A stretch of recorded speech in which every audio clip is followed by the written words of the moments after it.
여러분, 자, 5주차 1교시 두 번째 시간은 흉부물리요법 중에서 타진법과 진동법을 공부를 해 보도록 하겠습니다.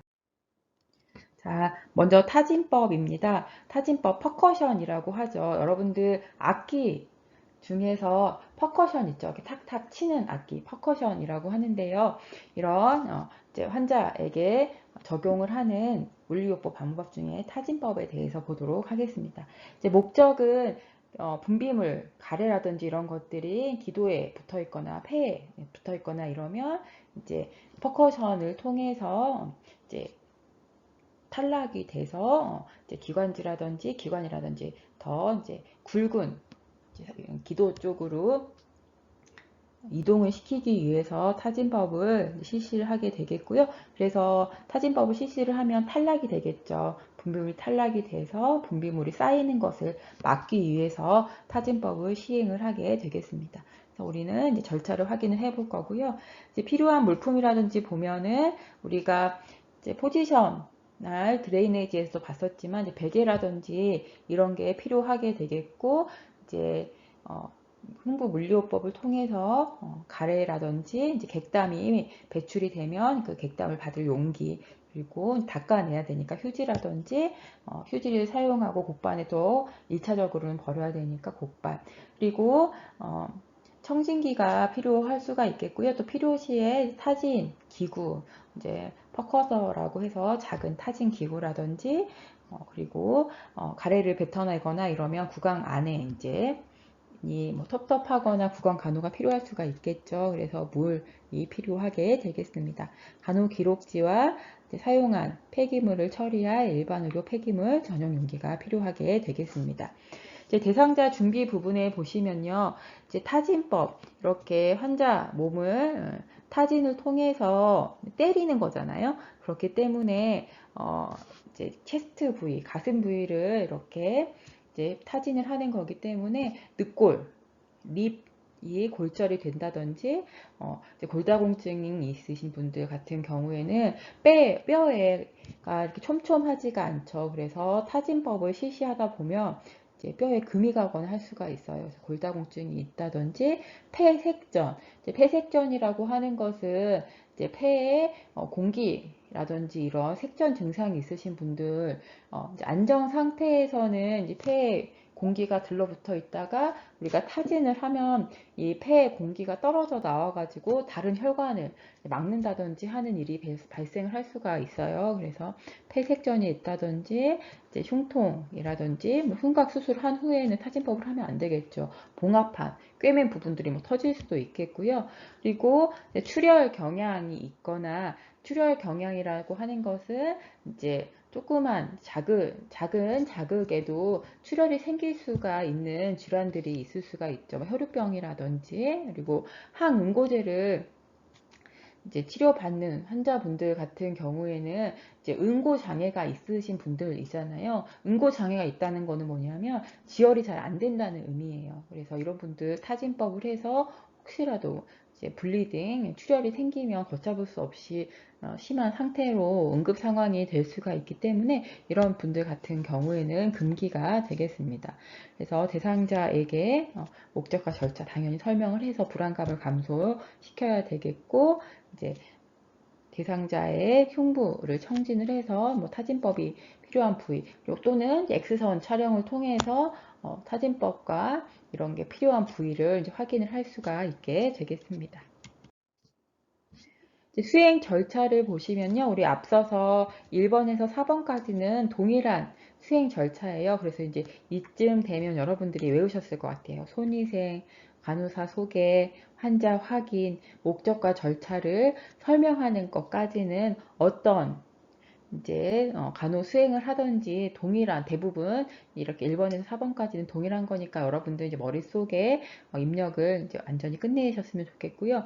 이제 5번째 보시면 가운이라든지 타올을 통해서 피부를 더 이제 피부 위에 적용을 해 주어서 이제 직접적으로 닿아서 생길 수가 있는 이제 불편감을 감소시켜야 되겠습니다.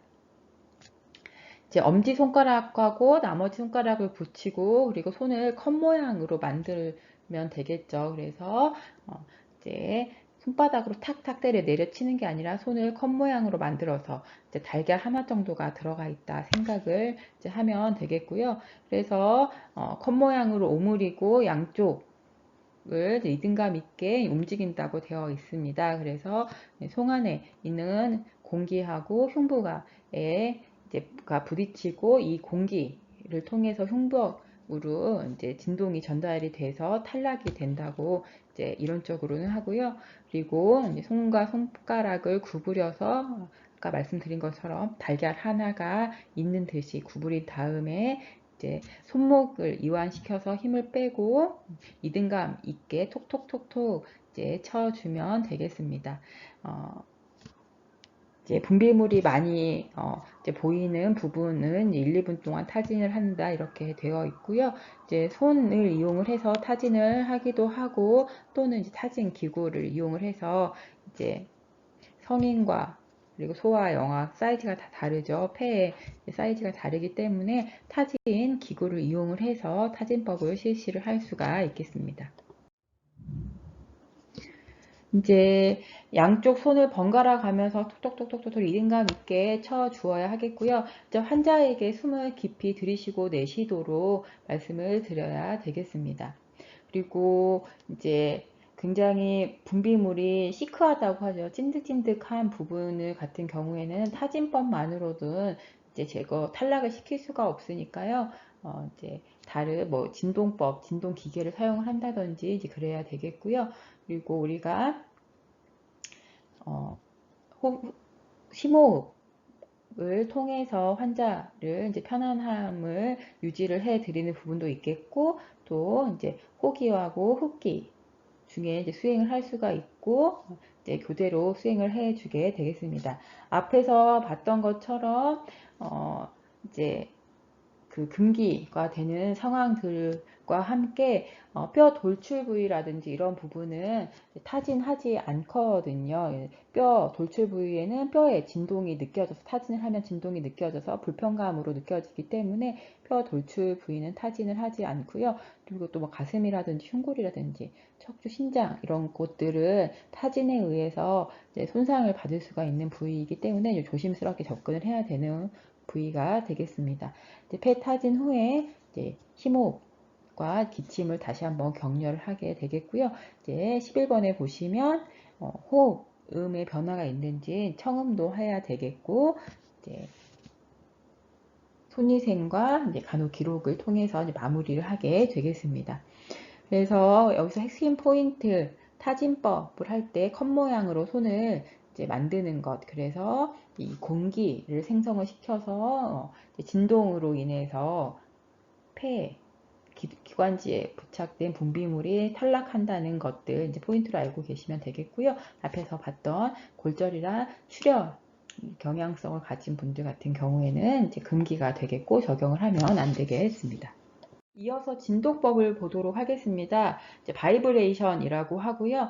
이제 호흡기계에 있는 분비물이 큰 기도로 이동을 하게 도와주는 것이고, 이제 분비물이 탈락을 하면서 계속 진동이 들어가게 되면 이제 분비물이 크기가 이제 좀 작아지게 되는 효과가 있어서 배출이 용이하게 되겠습니다. 이제 목표는 진동법을 우리가 절차에 따라 수행하는 게 목표가 되겠고요.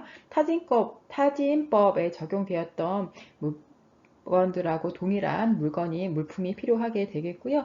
사실은 이제 진동을 사람이 분당 뭐 200번씩 이렇게 주기가 좀 어렵기 때문에 진동 마사지 바이브레이터를 사용을 해서 진동을 주기도 하기 때문에 이제 전동 마사지기라든지 이런 것들이 이제 또 준비물로 추가로 필요할 수가 있겠습니다. 대상자 준비를 보시면 타진법과 동일하다고 나와 있죠. 그리고 심호흡과 기침을 할 수 있도록 대상자를 설명을 드리게 되겠고요. 타진법하고 진동법 어느 것을 먼저 수행을 해도 뭐 상관없다 이렇게 되어 있습니다. 앞서서는 타진법과 진동법 순서가 상관이 없다고 되어 있었는데 보통은 타진법을 실시를 한 다음에 진동법을 수행을 합니다. 타진법을 시행을 해서 큰 이제 그 분비물을 탈락을 시킨 후에 진동을 지속적으로 주어서 분비물을 작게 만들어서 이제 배출하기 용이할 수 있도록 10도로 이렇게 진동을 유지를 하기 때문에 보통은 타진을 하고 진동을 수행을 하게 되고요. 이제 진동할 곳에다가 타월이라든지 가운을 적용을 시키게 되고 대상자에게 코로 숨을 들이마시고 입술을 오므린 상태에서 숨을 천천히 내쉬도록 우리가 입술 오므리기 호흡을 하게 되면은 기관지에 저항이 생겨서 폐포가 쭉 이렇게 짜부러지는 걸 방지시켜서 무기폐를 예방을 하는 호흡 방법, 효율적인 호흡 방법이었었는데요. 코로 숨을 들이마시고 입술을 오므린 상태에서 천천히 숨을 길게 내쉬는 호기를 길게 하는 호흡을 하는 방법을 설명을 드리게 되겠습니다. 4번에 보시면 간호사가 손을 포개고 진동할 곳에 올려놔야 되겠고 손목을 세운 다음에 진동을 주어야 되겠고요. 대상자에게 우리가 숨을 들이마시는 동안에는 진동을 주지 않고요. 천천히 내쉬는 호기 동안에 진동을 주기 때문에 5번 크게 숨을 들이마시도록 한 다음에 6번 천천히 숨을 길게 호기를 길게 하는 입술 오므리기 호흡을 하는 상황에서 우리가 진동을 주게 되겠습니다. 7번 이제 진동이 끝나고 난 다음에는 기침을 하고 가래를 뱉도록 하고요. 이제 가래를 뱉은 후에는 입속을 또 헹궈내도록 하겠죠. 9번에 보시면 호흡음을 우리가 확인을 하겠고 손위생과 이제 대상자의 상태를 기록을 해주게 되겠습니다. 진동법 같은 경우에 이제 시술하는 사람의 손을 포개가지고 분당 200회 정도의 빠른 속도로 진동을 주어야 되기 때문에요. 이제 이게 쉽지가 않죠. 쉽지가 않아서 이제 우리가 바이블레이터라고 하는 이제 기구를 사용을 해서 진동법을 적용을 해 주기도 하고요. 여튼 이렇게 이제 강한 떨림을 이제 전달하는 거기 때문에 우리가 분비물을 묽게 만들어서 쉽게 배출되도록 하는 방법이 되겠고요. 이제 핵심 포인트에서도 순서 상관이 없다고 하는데 보통은 이제 타진법을 통해서 이제 큰 분비물이 떨어져 나오도록 하고 이제 진동법을 통해서 분비물을 좀 작게 만들 수 있도록 보통은 타진법, 진동법 순서로 시행을 하고 있습니다.